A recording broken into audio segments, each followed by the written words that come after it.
Selamat datang teman-teman, bersama saya Ketaren dari channel Obrolan Catur. Video ini merupakan lanjutan dari video part 1A sebelumnya, di mana pada langkah keempat kita sudah melihat hitam bermain kuda ke F6. Dan di sini teman-teman, sebagai main line kedua daripada hitam adalah gajah ke C5 sekaligus mempertahankan keunggulan satu pion. Gajah ke C5 adalah main line yang kedua pada Scout Gambit. Putih melakukan manuver kuda ke G5 sekaligus bersama gajah menyerang dua kali pion F7. Kuda memberi perlindungan dan kembali putih melakukan tekanan menteri ke H5. Kita melakukan rokade sayap raja. Selanjutnya putih bermain F4 membangun serangan sayap raja.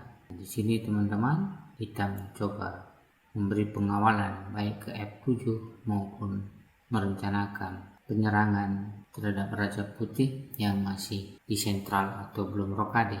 Putih tentunya melakukan rokade ke sayap raja seperti biasa. Hitam bermain D3, open skak gajah, raja ke H1. Tentunya pion makan pion, kuda ke C3. Hitam bermain D6 dengan rencana melakukan manuver gajah ke G4 mengancam menteri, menutup kemungkinan manuver gajah dengan mendorong pion F4 ke F5. Kuda memberi pengawalan sekaligus mengancam gajah di C4. Putih mengabaikan atau cenderung mengorbankan gajah, melangkahkan kuda ke D5. Hitam menunda memakan gajah dan memposisikan raja menghindari forking kuda di F6, memposisikan raja ke H8, pion F5 ke F6, sekaligus mengancam skak atau pertukaran pion dengan pion. Manuver gajah mengancam menteri dan putih melanjutkan rencana serangan pion G7 skak, dan bila pun raja ke G8 tentunya menteri makan kuda, selanjutnya akan skak mat di H7. Raja makan pion, menteri makan kuda, skak, raja makan menteri. Kuda ke E6 sekaligus menutup jalan raja kembali ke peta aman G7 dan open skak gajah C1. Bila raja ke G5 tentunya ini akan lebih cepat skak mat, mengingat benteng melakukan skak dan benteng mendapat pengawalan dari kuda di D5. Satu-satunya jalan raja hanya ke H5 dan skak mat benteng ke H6. Kita kembali teman-teman, pilihan kedua raja melangkah ke H5. Kuda D5 melangkah ke F4 skak, raja tidak dapat ke H4 mengingat akan skak mat dengan pion. Satu-satunya jalan raja hanya ke H6.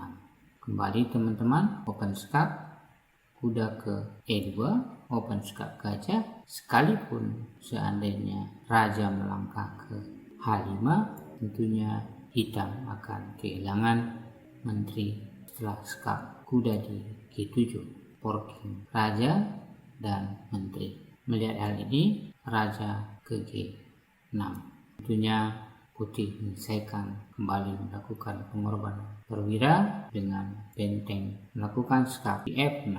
Dan seperti sebelumnya, raja tidak dapat kembali ke H5 mengingat benteng akan melakukan skak mat di H6. Raja makan benteng adalah hal yang wajar atau langkah paksa. Di sini teman-teman, saya yakin bisa dengan mudah menyelesaikannya.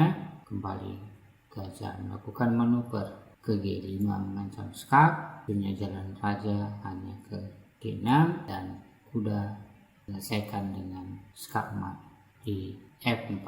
Kita kembali kepada posisi awal di mana tadi putih mengorbankan gajah di C4.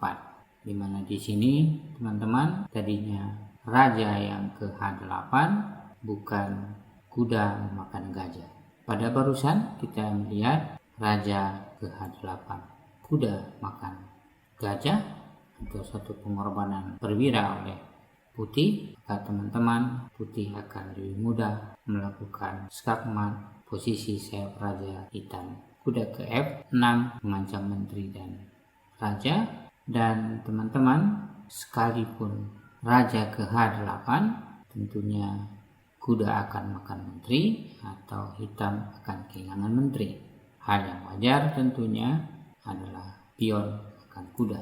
Menteri makan kuda saat ancaman skakmat di H7, dan tentunya pion makan kuda F6, dan sekalipun menteri apapun hitam putih akan melakukan skakmat menteri ke H7.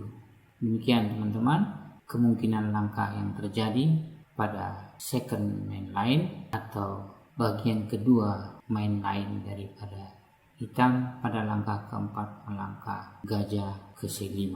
Semoga bermanfaat teman-teman. Terima kasih.